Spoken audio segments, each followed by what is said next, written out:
Heimerdinger is gonna die next season, so let's just get into this. Heimerdinger is a Yordle, magically attuned creatures that are immortal. As a scientist and the founding member of Piltover, Heimerdinger supposedly represents the city of tomorrow and is the de facto head of the council and a symbolic leader of Piltover. However, throughout the story, Heimerdinger has been portrayed as thematically against progress, whether that be intentional or unintentional on his part. The first scene we get introduced to him is in Jace's prison cell, where magic as a threat is reintroduced to him, and he warns Jace against mentioning magic at the trial.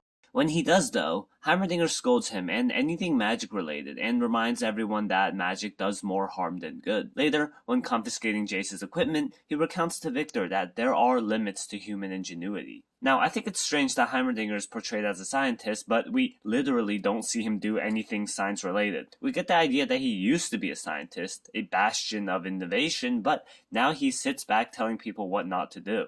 In very essence, Heimerdinger is against change. The mere presence of him in the council for 200 years means that he is an unwavering stone in Piltover's operations, keeping it the same. In fact, when he talks about Stanwyck Padidley and him choosing to nurture his students for progress instead of personal invention, he calls this act a sacrifice.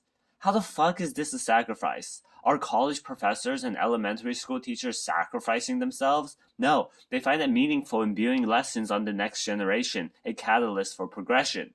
Heimerdinger barely does anything. He does nothing academy related, even though he's the dean, and he spends more time training his poro than nurturing his supposed students.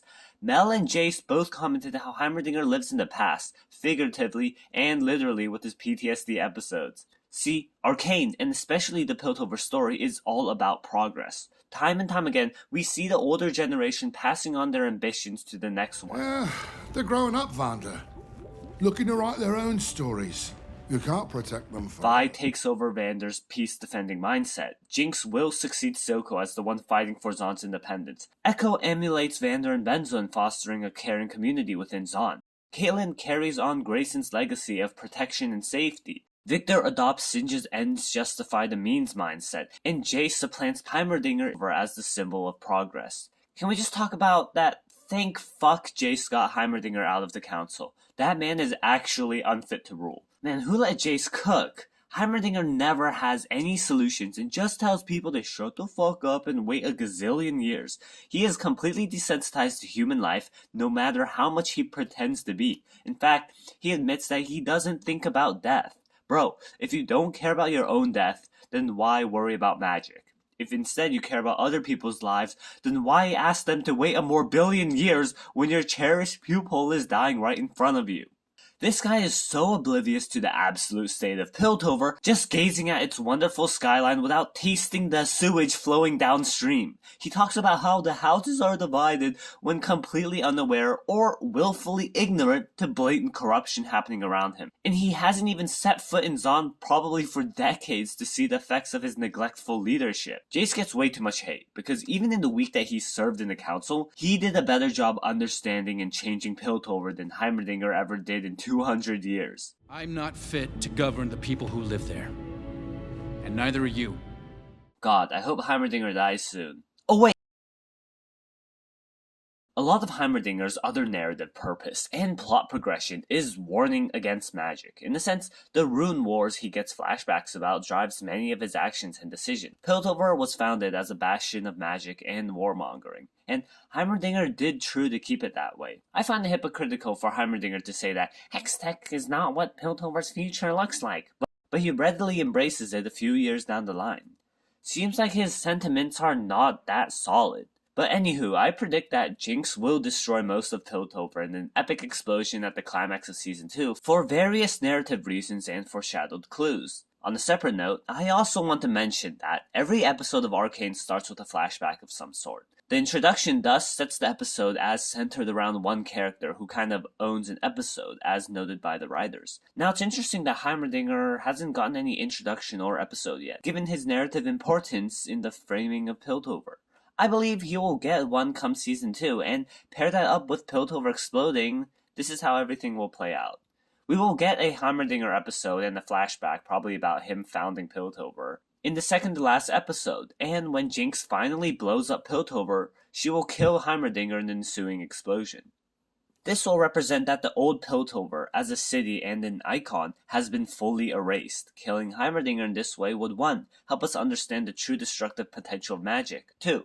Come full circle for Heimerdinger realizing empathy and valuing human life through his adventures with Echo. More on that later. And 3. Also wrapping up Heimerdinger facing his fears about magic. Now, come Season 2, Heimerdinger will be working with Echo. Given both of their ideologies stepping in the war, I think they will try to play peacemaker and try to defuse the war and dampen the destruction caused to both sides. As Season 1 wraps up, Heimerdinger tries to understand the plights of Zonites more, venturing into Zon first thing after his expulsion, as Echo teaches him about living over surviving. I can see a fantastic character progression where Heimerdinger learns initiative and self-sacrifice. This could be a way to make him more similar to his lead counterpart, building turrets and gadgets that will help protect the people of Piltover from Jinx's attacks.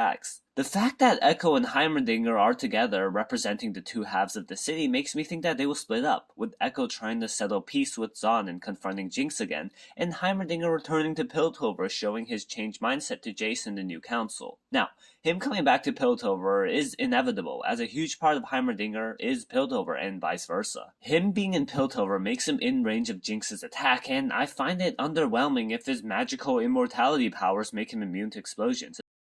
Additionally, Heimerdinger avoiding the fate of the Rocket at the end of Season 1 is also indicative of his character arc at the moment. For far too long has Heimerdinger lived in fear and faced zero repercussions for his actions that he literally ran away and escaped the direct consequence of treating Zon like shit. This makes me think that Heimerdinger will fully understand his responsibility for leaving the Piltover and Zon tension in the state and be more accountable and self-sacrificial throughout the war coming to Piltover. This makes me think that Heimerdinger will wrap up his character journey by doing something heroic, maybe getting the people to safety or securing a giant hex crystal reserve from getting exploded and causing a chain reaction before Jinx's nuke lands and levels everything, him included. Also, Heimerdinger talking about Padidli's self-sacrifice for the next generation would then be a foreshadowing moment of him doing the same for Piltover, redeeming his actions and behavior in the first season. Now, with the past and the people of the past gone, but remembered, Piltover can also free itself from its retrospective mindsets and preconceived notions and truly step into the future with Zon as sister cities as they continue forging their relevance in the greater Arcane world together.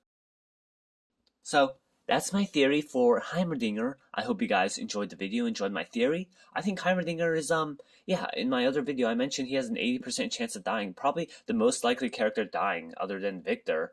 Most likely character dying for real. And I'm really curious to see how the writers take Heimerdinger's character. Now, I do think the Heimerdinger is kind of annoying, and the writers wrote him to be that way.